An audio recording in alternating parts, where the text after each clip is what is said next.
जय माता दी, जय मां कामाख्या। देव राधा ट्रस्ट सत्यवाणी चैनल से आप ज्योतिष रहस्य में तलाक के मुकदमे लंबे समय तक क्यों चलते हैं, इस विषय पर आज आप ज्ञान प्राप्त करेंगे। बहुत से मनुष्यों के जीवन में विवाह के बाद में कोर्ट केस, पुलिस केस बन जाते हैं और कभी कोई लड़की तलाक देना चाहती है तो लड़का नहीं देना चाहता, और कई बार लड़की देना चाहती है तो लड़का नहीं देना चाहता, और जब लड़का चाहता है तो लड़की नहीं देना चाहती है। ऐसे में दोनों का विवाह विच्छेद होने में कानूनी अड़चनें बहुत उत्पन्न होती है, और यह भी अपने ज्योतिष के ग्रह नक्षत्रों के अनुसार होता है। तो आज हम इस बात पर विचार करेंगे। परंतु जो भी मनुष्य ज्योतिष का काम करता हो, उस मनुष्य को हमेशा 1 घंटे तक मां सरस्वती की पूजा करना चाहिए।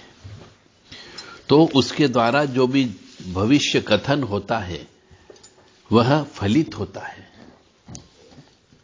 1 घंटे तक मां सरस्वती की पूजा, चाहे मां सरस्वती का कोई भी स्तुति का पाठ करे, चाहे वो अष्टोत्तर शतनाम का पाठ करे, चाहे वो मां सरस्वती की प्रसन्न करने के लिए कोई भी स्तुति हो सकती है, जैसे या कुंदेन्दु तुषार हार धवला, या शुभ वस्त्रावता, या फिर नीर हार हार धनसार सुधाकरम भा कल्याणम दा कनक चंपक दाम्बूषाम उत्तुंग पिन कुच कुंभ मनोहरांगी वाणी नमामि मनसा वचसा विभूतिये। सरस्वती नमो नित्यं भद्रकाल्ये नमो नमः वेद वेदांत वेदांग विद्या स्थानेभ्य एव च सरस्वती महाभाग्ये विद्ये कमललोचने विद्यारूपे विशालाक्षी विद्यां देहि नमस्तुते। ओम ऐं ह्रीं श्रीं क्लीं वाग्वादिनी सरस्वती मम जिह्वाग्रे वद वद क्लीं श्रीं ह्रीं ग्रैं ओम। इस प्रकार के ये जो मंत्र होते, इन मंत्रों का 1 घंटे तक जप करना चाहिए, जिससे जिह्वा के ऊपर मां भगवती सरस्वती का विराजमान हो जाता है। और मनुष्य को, जो मनुष्य सरस्वती की उपासना करता है, जो मनुष्य ज्योतिषाचार्य का काम करता हो या सीख रहा हो, भविष्य कथन करने की विद्या सीख रहे हो, तो अपने जिह्वा से कभी भी गाली नहीं निकालना चाहिए, अपनी जिह्वा से किसी को श्राप नहीं देना चाहिए, अपने मुंह से सिर्फ ईश्वर का नाम लेना चाहिए, झूठ नहीं बोलना चाहिए, क्योंकि झूठ बोलने वाले से महासरस्वती बड़ी नाराज रहती है। इसलिए झूठ भी नहीं बोलना चाहिए। यदि इन नियमों का पालन कर सके तो ही ज्योतिष का काम करे, अन्यथा आपका ज्योतिष विद्या का काम नहीं चलेगा। तो अब हम आते मुद्दे के ऊपर कि लंबे समय तक चलने वाले मुकदमे तलाक के मामले में, तो यह चीज हम जन्म पत्रिका से देख सकते हैं। कुंडली में तलाक का केस का कोर्ट न्यायालय में लंबे समय तक चलने में जन्म पत्रिका 6ठा भाव यदि वक्री ग्रह की विशेष भूमिका में है तो कोर्ट केस में लंबे समय तक तलाक का केस चलता है। 8म भाव पति की रोग ऋण का भाव पर दृष्टि पाई जाती है तो भी केस लंबा चलता है। यानी कि वक्री ग्रह पर 8म भाव की दृष्टि हो गई तो भी केस लंबा चलता है। यानी कहने का अर्थ यहां पर यह है कि 6ठा भाव में वक्री ग्रह की विशेष भूमिका 8म भाव पति की रोग ऋण भाव पर दृष्टि पाई जाती है, या वक्री ग्रह पर 8म भाव की दृष्टि होती है, तब जाकर के ये तलाक के केस जो होते हैं, मुकदमे जो होते हैं, लंबे समय तक चलते हैं।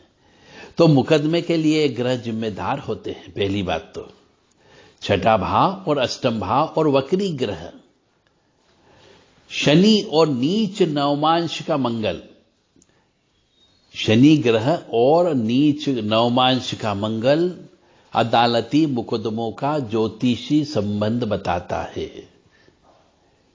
नवमांश में नीच का मंगल यदि बैठा हुआ हो तो शनि जो है इंसाफ मिलने में देरी करवाता है, क्योंकि शनिश्चर जो है बहुत धीरे धीरे चलने का काम करता है,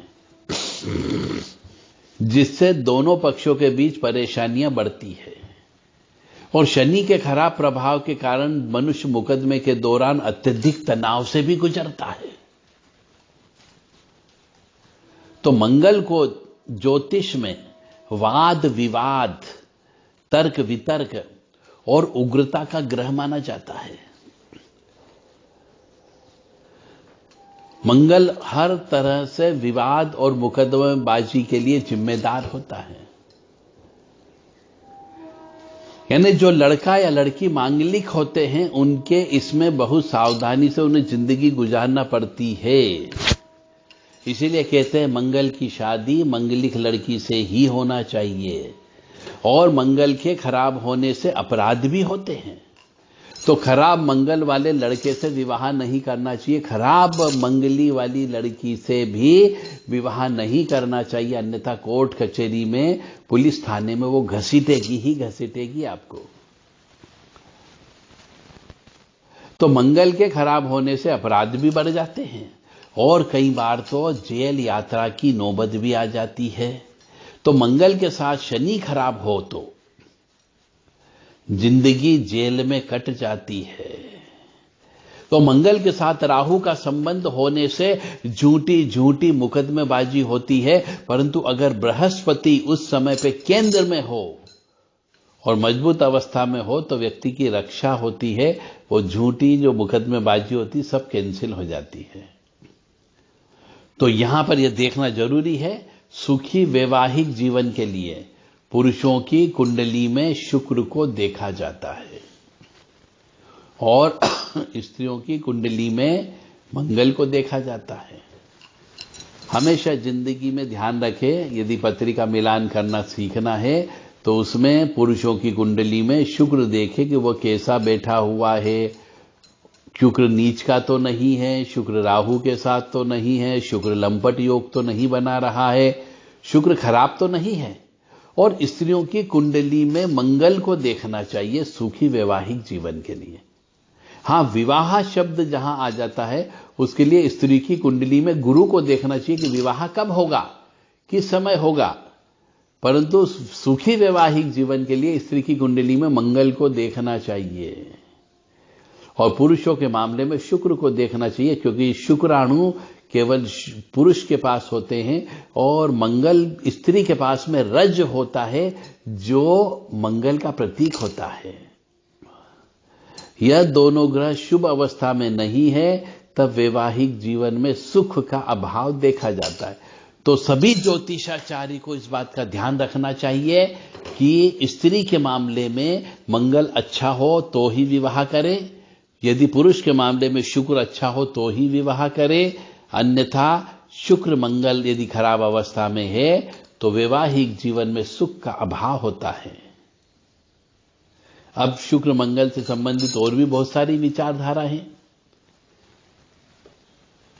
ज्योतिष शास्त्र यह कहता है कि सप्तम भाव जो होता है यह पति पत्नी का भाव कहलाता है और पूरी कुंडली का वैवाहिक जीवन बता देता है।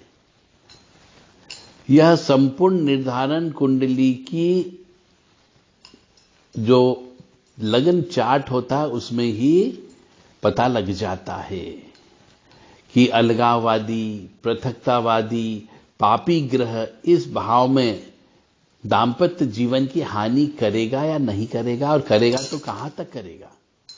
तो आपको यह भी ध्यान रखना चाहिए कि सप्तम भाव में कौन सा ग्रह बैठा है। अलगाववादी ग्रह तो नहीं बैठा हुआ है, पृथकता कराने वाला ग्रह तो नहीं बैठा है। यह भी देख करके ही विवाह कराना चाहिए या करना चाहिए। पति या पत्नी की किसी की भी कुंडली के सप्तम और अष्टम भाव में किसी भी पापी ग्रह का होना तलाक के योग बनाता है।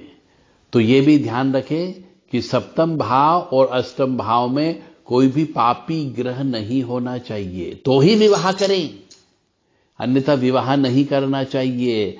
क्योंकि जिंदगी में तलाक शब्द बहुत खराब शब्द होता है। एक स्त्री के लिए तलाकशुदा, परित्यागता, ऐसे शब्दों से स्त्री की आत्मा को आहत होती है और फिर दूसरा विवाह होने में न जाने कितना समय लग जाता है। अगर कुंडली के चौथे भाव का स्वामी छठे भाव में हो या छठे भाव का स्वामी चौथे भाव में हो, तब भी तलाक होने के योग बनते हैं।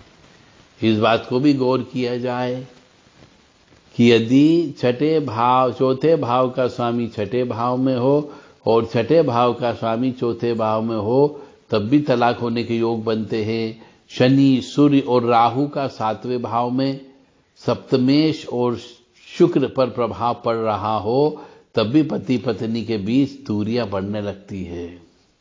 अगर जन्म कुंडली में शुक्र ग्रह जो है वह कृत्तिका नक्षत्र, आद्रा नक्षत्र, मूल नक्षत्र या ज्येष्ठा नक्षत्र में हो, तो ऐसे शादीशुदा जातकों की शादी टूटने की संभावनाएं बहुत ज्यादा होती है। तो यह भी पत्रिका में चेक करना चाहिए कि शुक्र ग्रह किस नक्षत्र में बैठा हुआ है, तो ही विवाह के लिए किसी को सलाह देना चाहिए, यदि कुंडली मिलान करने के लिए आया है तो। अब पाराशर संहिता भी है। इस पाराशर संहिता के अनुसार भी मनुष्य को कुछ नियम का पालन करना चाहिए और कुंडली मिलान में नाड़ी मिलान, भकुट मिलान ही सफल विवाह हेतु अनिवार्य बताया गया है। तो नाड़ी दोष हो तो विवाह नहीं करना चाहिए, भकुट दोष हो तो विवाह नहीं करना चाहिए। और पति पत्नी यानी वर वधू बदलते परिवेश में संपूर्ण सुख चाहते हैं और सुखों की कमी जो है तलाक का सबसे बड़ा कारण होता है। तो लंबे समय तक चलने वाले मुकदमे कई बार पति पत्नी की आपसी रजामंदी से तलाक जल्दी हो जाता है, तो कई बार दोनों अपनी ही जिद को लेकर अड़े रहते हैं और कोर्ट में वर्षों तक मुकदमा चलता रहता है। ये दोष बिना जन्मपत्री मिलान के विवाह का ही परिणाम होता है। इसलिए जब भी विवाह करें, जन्मपत्री मिलान करके विवाह करें और इन बातों का जो मैंने कहा, इन बातों का अवश्य जानकार ज्योतिषाचार्य शास्त्री से बात करके ही विवाह करें, अन्यथा जिंदगी नरक बनते देर नहीं लगेगी। तलाक लंबा मुकदमा सफलता के बहुत से उपाय होते हैं। इसमें मान लो आपने कोई गलत रत्न पहन रखा है तो उसे बदल दें। दक्षिण मुखी हनुमान जी की आराधना करना चाहिए। शनिवार के दिन हनुमान जी की आराधना करके पीपल के वृक्ष के नीचे दीपक लगाना चाहिए। मंगल का दान करना चाहिए और किसी योग्य उचित जानकार अनुभवी व्यक्ति से पत्रिका अवश्य चेक करा लेना चाहिए। तो विवाह हो गया हो तो भी चेक करा लें, पति पत्नी दोनों का, और नहीं हुआ और होने जा रहा है तो जिससे होने जा रहा है उसके साथ में ये जो चीज हमने बताई है इनके ऊपर अवश्य गौर कर लेना चाहिए। जय माता दी, जय मां कामाख्या। तो तलाक क्यों होता है, व्यक्ति को सुख क्यों नहीं मिलता है विवाह के बाद में, तलाक की क्यों होने में देरी होती है, ये सब कारण आज हमने आपको सिखा दिए हैं। जय माता दी, जय मां कामाख्या।